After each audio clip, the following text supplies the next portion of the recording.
এইবারই প্রথম আমরা একটা বিরাট রিস্ক নিয়েছি। মানে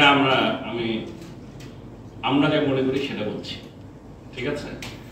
রিস্ক ইন দ্য সেন্স যে এবারেই প্রথম আমরা 5টা প্রায় নতুন ছেলে পাঠিয়েছি, ইনএক্সপিরিয়েন্স।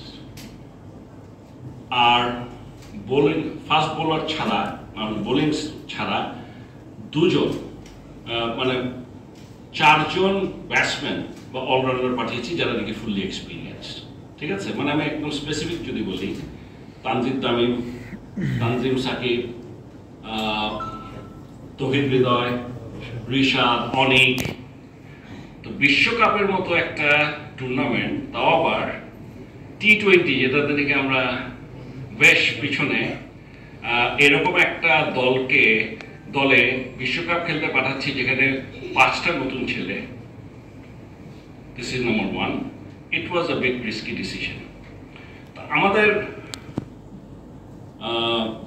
ভরসা ছিল, আশা ছিল বা বিশ্বাস ছিল যে এক্সপিরিয়েন্স যে ছেলেগুলোকে আমরা পাঠাচ্ছি এদের সাথে, ফর এক্সাম্পল সাকিব আল হাসান, মাহমুদুল্লাহ রিয়াদ, লিটন দাস, শান্ত, ওরা তো আছে, ওরা মোটামুটি কাভার দিয়ে দিবে,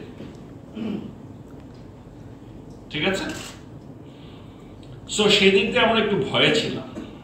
কারণ আরেকটা ভয় হলো যে গ্রুপে পড়েছিলাম, যে গ্রুপটাতে পড়েছিলাম ওখানে 2টো দল ছিল যে দুটোই নাকি অত্যন্ত শক্তিশালী। একটার সাথে তো মানে আমরা ভেবেছিলাম আমরা হয়তো ফাইটিং করতে পারবো না, সাউথ আফ্রিকা।